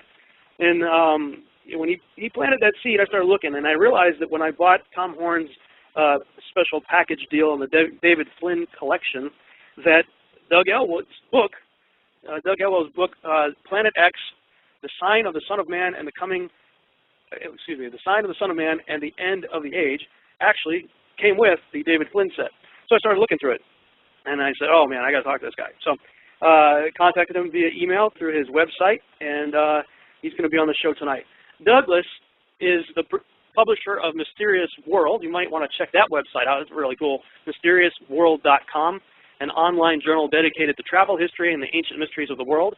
Doug has a master's degrees in Biblical and Ancient Near Eastern Studies and Marketing Communications from Wheaton College Graduate School, and voluminous amounts of experience in researching and writing on religion, history, mythology, and travel.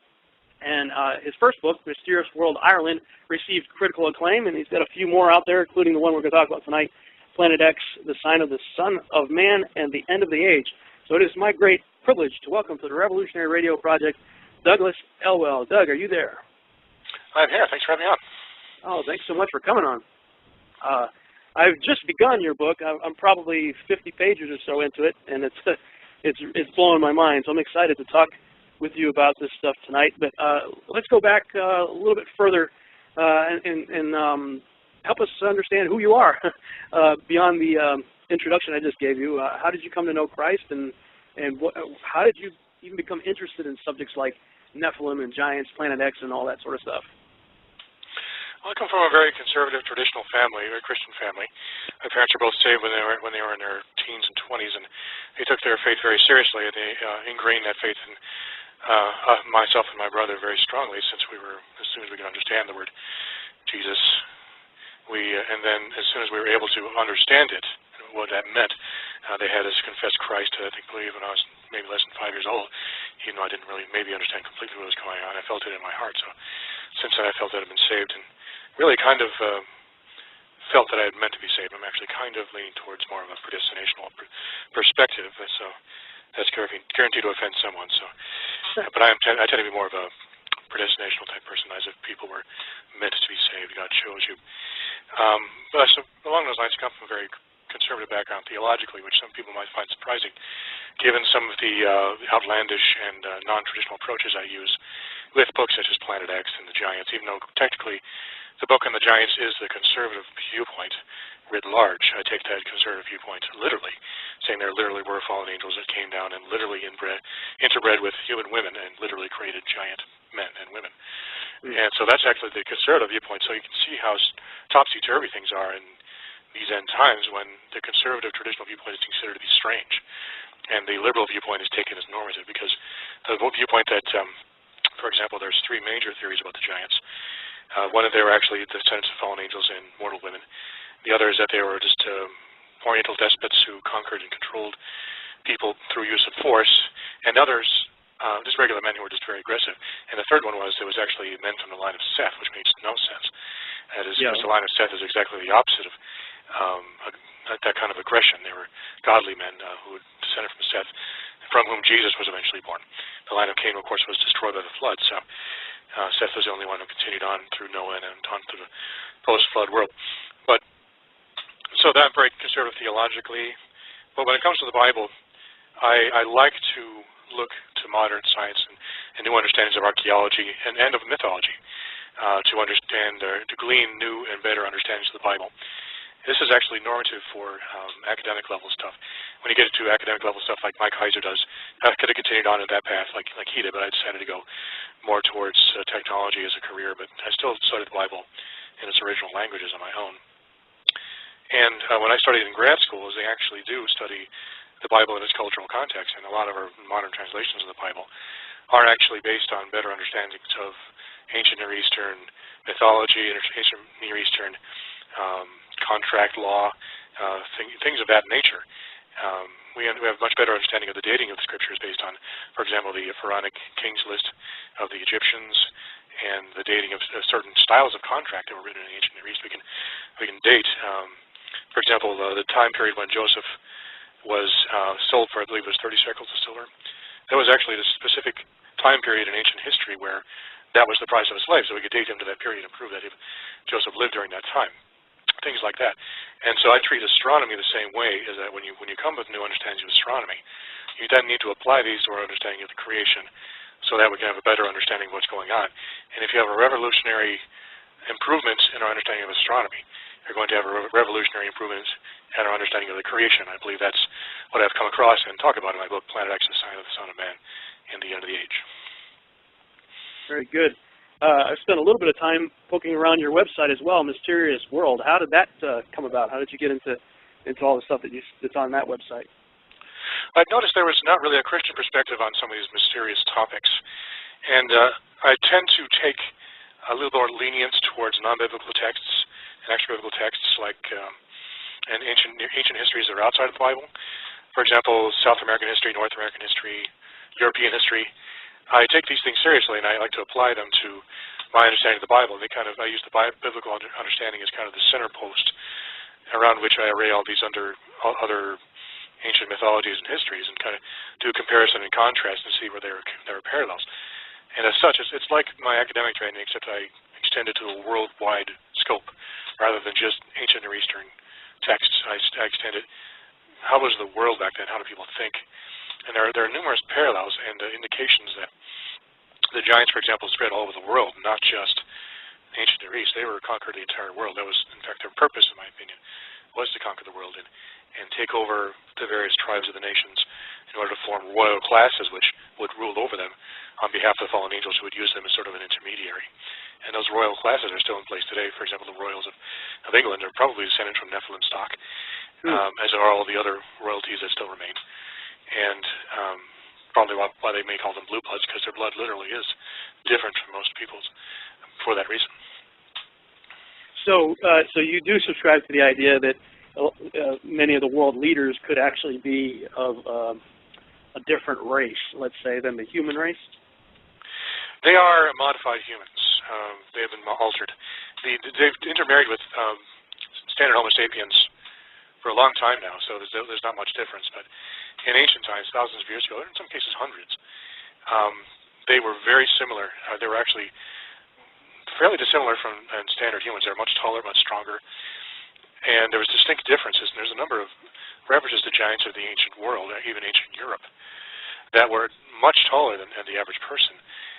So there are actual records of giants in the world, not just ancient Near East or even Europe. They're all over the place. So we can find an example here. Let's see if I can find a specific name. There's actually the giant German ruler, for example, if I can find his name, Maximinus, that's right, he was the Roman emperor. He was actually 8.5 feet tall, and he was actually an enormous man. He wasn't simply suffering from some sort of pituitary disorder. He was literally a giant man who was extremely powerful, who could outrun horses, and even at one time he even knocked out a horse's teeth with one punch. This guy was so strong. He was actually from Bulgaria. He was an old Bulgarian giant. And he was actually able to outrun horses, and he ate probably enough for 10 men every day. In fact, after a while, the army so admired this man, they made him emperor. But he actually ended up bankrupting Rome because he offered the army's double pay, and had to sack all of the old temples, the priests of all their gold and everything just to pay the army. So he eventually was deposed and assassinated by the Praetorian Guard. But he was a literal giant, 8.5 feet tall in real history. Maximilian, the emperor of one of the Holy Roman Empires, was actually, I think he was over 8 feet tall as well. He was also very strong.